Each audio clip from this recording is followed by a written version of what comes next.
tearing families apart, dragging a pregnant woman through the snow, or ripping a 6-year-old boy away from his family. Not as a Democrat, but as a human being, I don't like that. There was a group of a few thousand people that came to my home following the murder of George Floyd, and they asked me to defund the police. And I said no. And I got booed and shamed, threw food at me and spat on me. It still would have probably been a disaster. Hello everyone, welcome to the Sacad Guled Show. Today we have a special guest, Mayor of the City of Minneapolis, Mr. Jacob Frey. Thank you so much for joining us. Welcome to the Sacad Guled Show. Thank you for having me. I've been looking forward to this for quite some time. I appreciate you. How's your day going? The day's going well. We've had a number of different events that took place today. We have a slew of meetings this afternoon. I filled out a World Cup bracket.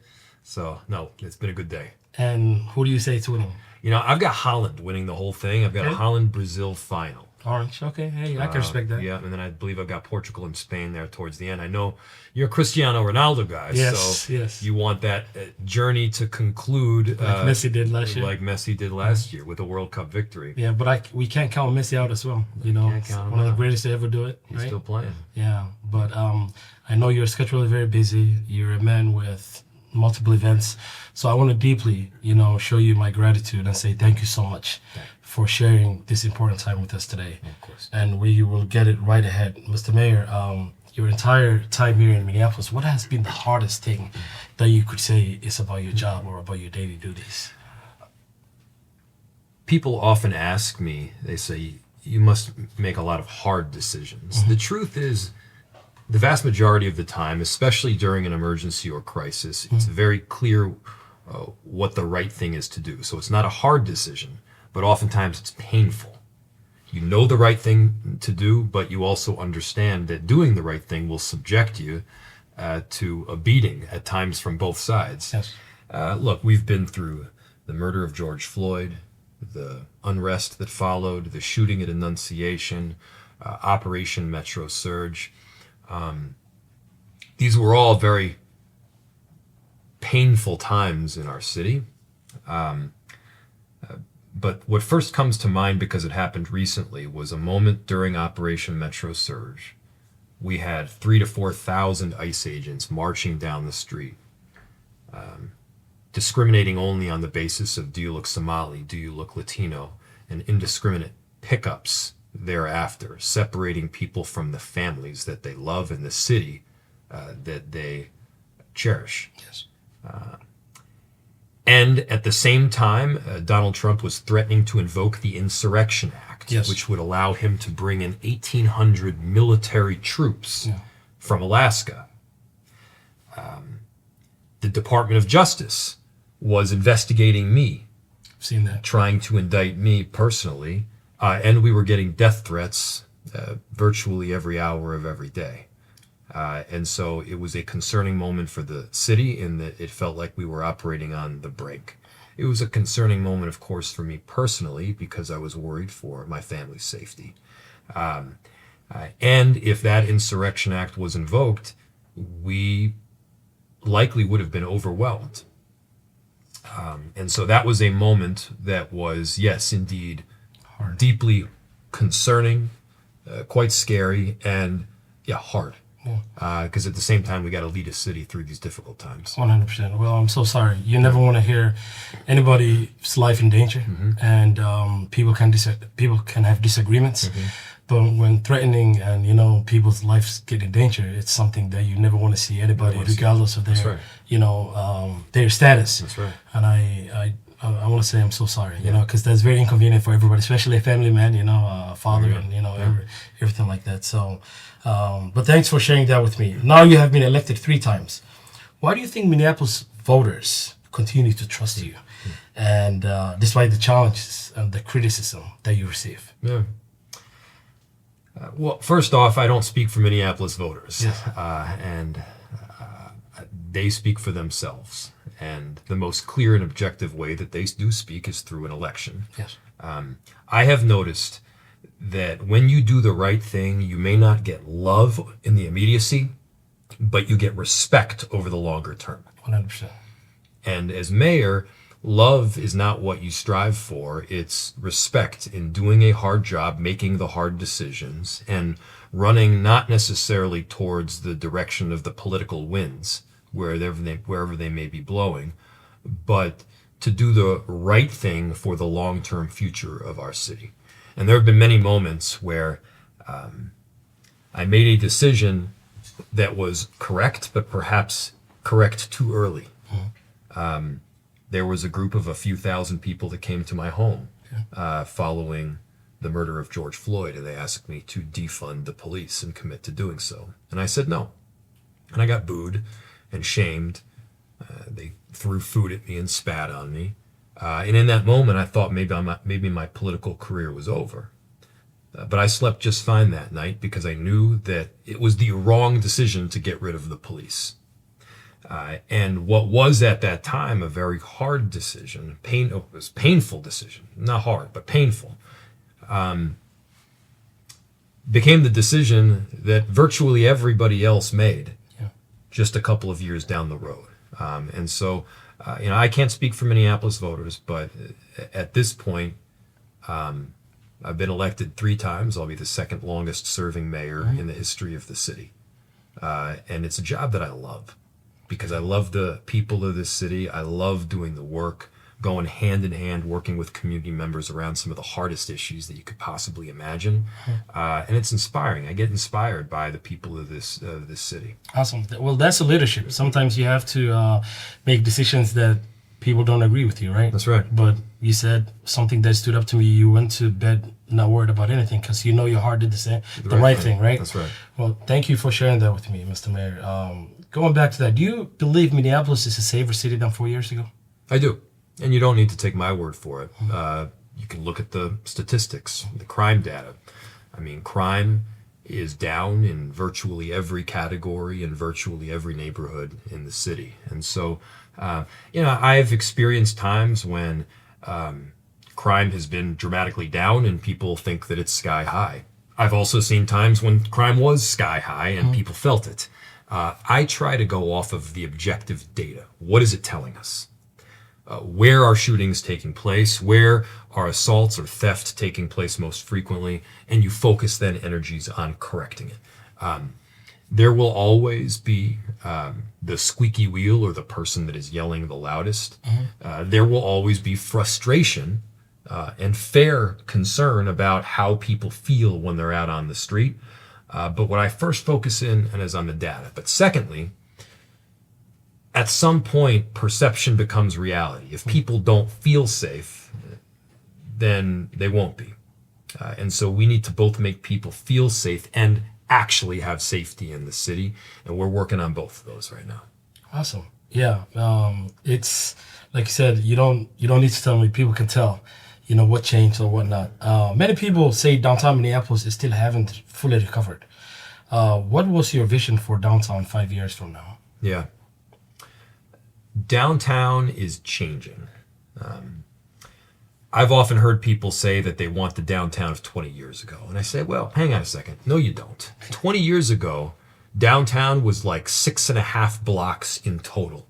It was just what we think of today as the core of downtown. North Loop didn't exist. It was a bunch of abandoned warehouse buildings. Absolutely. The Mill District didn't exist. It was an ocean of surface parking lots. And so since that time, 20 years ago, we have created many different neighborhoods of downtown. Now, if you're talking about the core of downtown, yeah, it has suffered.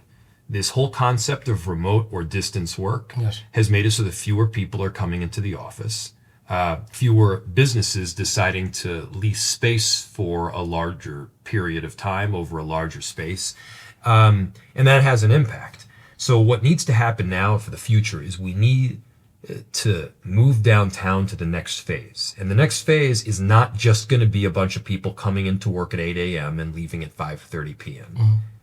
It's not just going to be a bunch of people sitting in an office space. You're going to have entertainment and activity. You're going to have bars and restaurants. You're going to have programming and fairs and festivals and parades. You'll have music in the street. You'll have dance right down Nicollet. You'll have the kind of activity that is emblematic of a city that is really having a good time. And so that's the next phase here. It's more people living downtown. It's more activity downtown. And yeah, not quite as much office space as there used to be. And the change is okay. In fact, it's inevitable. Yeah, because that used to be the old traditional. You know, people come to work in downtown, Right. but never have like, you know, the entertainment part or whatnot. Because I work in downtown right now, and seems like it's coming back for sure. Where it was 4 years ago. Absolutely. If you go to the Skyway right now for lunch, during lunch, you've seen how crazy it is. I've never been so excited to stand on a line or to wait in a little bit of traffic, Right. because that means that people are coming back to downtown. They are. Every week, every month, you see the numbers trend up with the number of people that are coming back into work in the downtown area. And still, we're not going to get back to 100% of the people that were working that were 6 years ago. So what do we need to do? We need to alter that space. Some of it will shift from office space to residential. Yes. So rather than a bunch of people working in cubicles, you'll have people living there. And more people want to live downtown. In fact, we have right now more people that live in downtown Minneapolis than the entire city of Edina, than the entire city of St. Louis Park. And I should tell you something. Yeah, for sure. Downtown is a destination, and it's a place where you live. Yeah, no, I love downtown Minneapolis. I think it's great. Public safety has been something residents talk about almost every day. Yep. Another issue people bring up often is the future. We talked about it, so great. If you could accomplish one thing, one major thing for Minneapolis before leaving office, what would it be? I'll tell you, the issue that got me excited about running for office to begin with was to make sure that everybody has the right to live in a great city, and you've got beautifully diverse neighborhoods, socioeconomically diverse, racially, ethnically, religiously diverse. I'm a believer that when you have a whole bunch of different ideas and backgrounds and perspectives on the same block, people living among each other, you've got a deeper understanding, more camaraderie, and you see more success as a city. With those different ideas all associating with each other, you actually get an equation where the collaboration results in something far bigger than each individual to themselves. And we are a segregated city. Yes. Most every city in the country sees segregation. That segregation was very intentional in the way it was set up decades ago. But we need to make sure that we've got intentionality now around ending it, around allowing for beautifully diverse neighborhoods. And so that's a big thing that I want to push for. Truthfully, it's not all going to get done during my time in office. But if we can put together the pieces, if we can put the pieces in place that allow for that to happen down the road, I think that would be something I'd be really proud of. Plant the seed. Plant the seed. Awesome. Well, thank you so much. That's a great hope. And I'm sure with your hard work and dedication, you will get that right there. We'll get into the George Floyd. I know we talked about it a little bit. The tragedy changed Minneapolis forever. We always know that. Looking back today, in your heart, what do you believe the city did right or the city did not do right? I've often told people that had we done everything perfectly during the tragedy of George Floyd's murder and then the associated unrest, it still would have probably been a disaster. In that there was a confluence of events that was happening that made it very hard. You had an economic downturn. You had this horrible murder in the streets. You had 100 years in the making reckoning around racial justice. People had been cooped up, and so they were perhaps feeling a bit of cabin fever. You had masks, which creates anonymity, and people are more likely to do something that they wouldn't do if their face was showing. And it was a beautiful summer. And so all of those things put together, we had some major problems, but we didn't do everything right. After the murder of George Floyd and the unrest, we did a ton of emergency management preparation, making sure the communication channels were in order, that we were abiding by what's called the National Incident Management System. We ran simulations as a city to prepare for any crisis or tragedy that might take place, so that when it happened, we knew exactly how to conduct ourselves. Granted, you can't predict the future, but what you can practice is how you're going to interact with the leaders of a city. And so we did a lot of practice on that. And that's something that, of course, I wish we had done earlier. Great. Well, yeah, that was one of the toughest times, but also great to see how the residents of the city, came out and support each other. That's right. Which says a lot about Minneapolis and its residents. That's right. Chief Brian O'Hara played a major role in Minneapolis policing. Mm-hmm. How would you describe his impact on the city? And what qualities are you looking for the next police chief? Mm-hmm. Chief O'Hara did some great work while he was here. Absolutely. He led through some of the most difficult of circumstances, from the shooting in Annunciation to Operation Metro Surge. He set a standard and a value and created a lot of urgency within the police department to get the job done to keep our residents safe. And I'll forever be grateful for that work. And at the same time, you can't tamper with an investigation. Yes, for sure. And if you do, there are consequences, including termination. So this was one of those decisions that was very painful, but not hard. The chief is charged with investigating crime, and I can't have the same person charged with investigating crime tampering with his own investigation. So that was a hard decision. I should say a painful one, but it was one that had to be made. Right call. And like I said, I obviously had a close relationship with him over the last several years. And at the same time, I'm very optimistic about both where the police department is going. We're recruiting in much greater numbers. It's the most diverse police department we've ever had in our city's history. And the next chief can play a role in enhancing safety throughout the city, expanding the safety ecosystem and network that we have, and also providing some steadiness, especially through the summer here. And so we've got interim chief Billy Peterson that has taken on the mantle of interim police chief. And I'm optimistic that we're moving in the right direction. Awesome. Yeah, well, thank you so much for sharing that with me. Let's get into something that you're really passionate about, immigration. I've seen your work. Mm-hmm. I've seen how advocate you are. Yes. Why is it so important to you that Minneapolis remains a sanctuary city? Mm-hmm. And what do you say to those who disagree with the policy? Immigrants have made Minneapolis a better place. Their entrepreneurship, and thank you. Their businesses that they've started, and thank you. The raised families, sent their kids to school, contributed greatly to the social and cultural fabric that makes Minneapolis unique. Definitively, Minneapolis is a better place because people from all across the world, from 1,000 different backgrounds and perspectives, have said, I want to live here in this great city. In many cases, they're more Minneapolis than I am because they've been here for a hell of a long time. Yes. And I feel so passionately, also just from a personal level, the first community that I really became close with when I moved out here was a Somali community.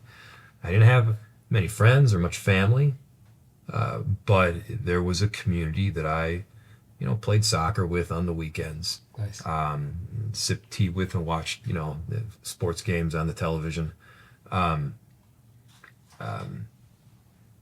It means a lot to me personally to have this beautiful cultural fabric, and whether that's on East Lake Street or Cedar Riverside, whether that's on West Broadway or Central through Northeast, we've got these cultural districts that make Minneapolis something special, and we need to be standing up for them, especially when Operation Metro Surge happened.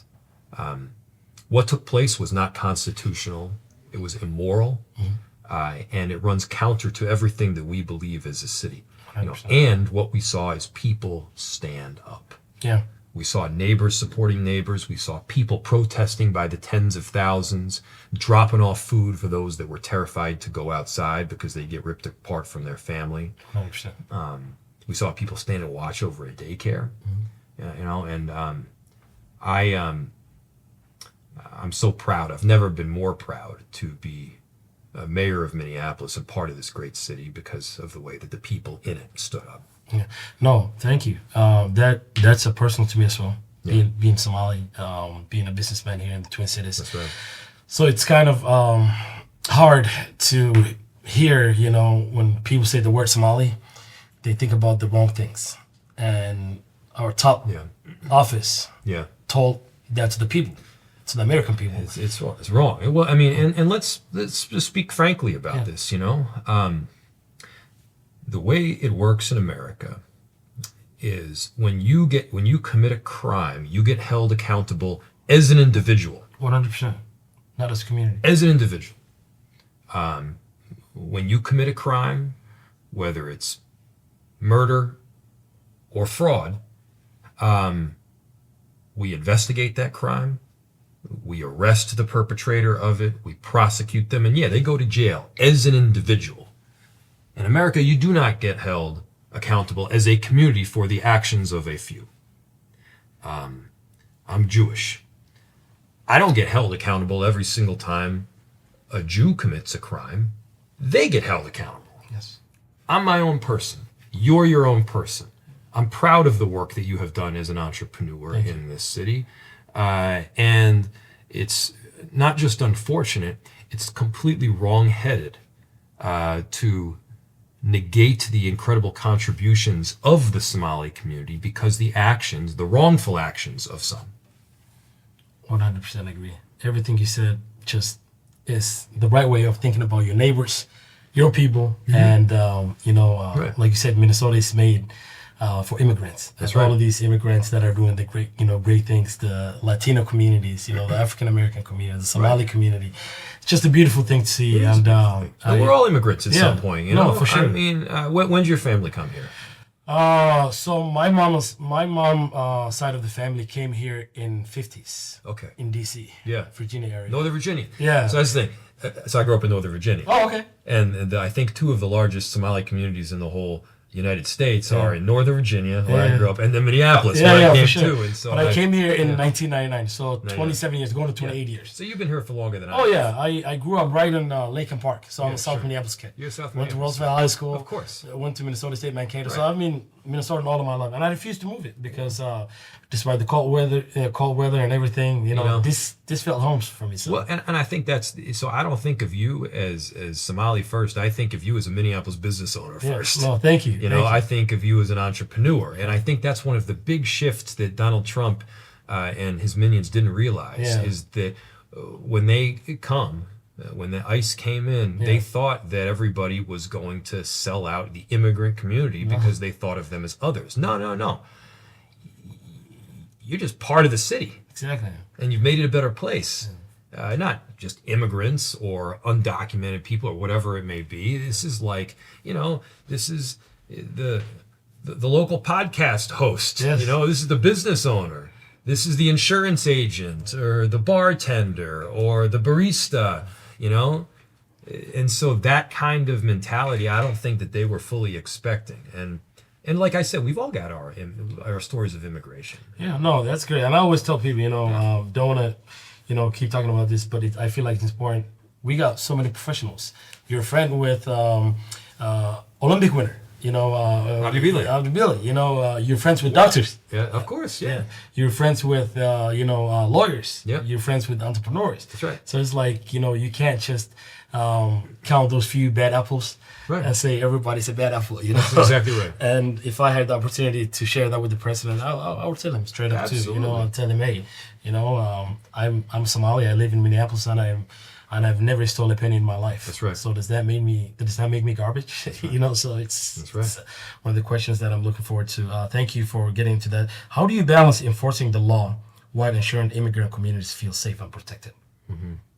Well, I don't think it's really even a balance in some cases. Here's the thing. If we're trying to catch a murderer, Yes. the first question you ask is, are you a murderer, not where are you from? Exactly. If you commit a violent crime, I don't care where you're from. You could be from Minneapolis or Chicago. You could be from Germany or Somalia or Ecuador. It doesn't matter. You commit a murder, you're going to get caught. We're going to go after you because we need to keep our city safe. why does it need to be focused on immigration? Why does it need to be focused on where'd you grow up, or what do you look like, or what color's your skin, or who your parents are? That, I don't think, is the important question. And so you enforce the law fairly and equally, and you also recognize that there's this kind of human value that goes even so much further. The human value of being a father and a family person. The human value of wanting your kids to grow up in a safe city and have opportunity in their lives. The human value of wanting to be able to walk down the street and go to the grocery store in safety. These are things that everybody wants deep down, and we should be able as a city to help provide that. And so when you've got this federal administration that's coming in and tearing families apart, dragging a pregnant woman through the snow, or ripping a 6-year-old boy away from his family, not as a Democrat, but as a human being, I don't like that. Yeah. I don't like that because I think about that pregnant woman as if she were my mom, Of course. or my wife, Or your sister. Right? or my sister. And I think that everybody should put the ideology and the politics aside when they see people getting hurt, when they see families getting torn apart. Think if it were you. How would you like that? What would you do in circumstances similar? And so I think there's a much higher calling here where we've got to put ideology second and put that kind of human nature and understanding first. Yeah, it's not other greater way to put it. We all know, we get into the Somali community for a little bit. Minnesota is home for one of the largest Somali communities in North America. Mm-hmm. What do you see as the biggest opportunity for Somali families and businesses over the next decade? Mm-hmm. I know they're thriving. There's a lot of great businesses here. Yes. But what do you feel like would be the next highlight of, for the next 10 years? Well, there's several things that are coming immediately to mind. One thing that I've learned is once a small group of Somalis learn a particular trade, mm-hmm. they then pass that information on to literally everybody else. To the next person. To the next person, and the next person after that. Mm-hmm. And next thing you know, you've got just an incredible army of Somali Americans that are dominant in a particular trade or industry. I think that's really cool. I am hopeful, for instance, that more and more Somali people become police officers. By the way, we've got record numbers of Somalis that are entering the police department right now. I am hopeful that more Somali people, you're going to see this, mark my words, are becoming doctors and lawyers and entrepreneurs, business people. I see great progress for Somali women, in particular. There's a saying in Somali, and I can't remember the terminology offhand, but like you teach a Somali woman to read, you've taught the whole village. Exactly. So she's backbone of the house, basically. That's right. Yeah. And so I see just tremendous strides that will be taking place here for the Somali community, and by an extension, the city of Minneapolis over the next decade. Awesome. Yeah, I'm hopeful as well. Yes. Speaking of the World Cup, we touched on a little bit. Another Somali figure, referee Omar Artan, was recently denied entry to the United States, despite being selected by FIFA to officiate in the World Cup. Huge thing for that boy and the Somali people. As a mayor of the city, with one of the largest Somali communities in North America, what was your reaction to that decision, and what message do you have for the Somali Americans who viewed this as a disappointing moment? It's a massively disappointing moment. So I to be fair, I haven't read up on all the articles yet. I did see a video this morning though, of the welcome that he received back home in Somalia. Mm-hmm. Look, to arrive at the point where you're being selected by FIFA to referee among the most important soccer matches in the world shows that you've earned it. It shows that you have the skill and the understanding and the fortitude yes. to push back on this group of fans that's screaming at you to do one thing and that group of fans that's screaming at you to do something else, and abide by the rules of a beautiful game. The most beautiful game. Yeah, must be. And he was selected by, he was the best referee in Africa in 2025. Well, I mean, this is I've just recently kind of been studying up on this and learning about this guy. And, I mean, this is not a middle of the pack kind of referee. This is somebody that is exceptional. And to deny him entry, why? Did they even give a reason?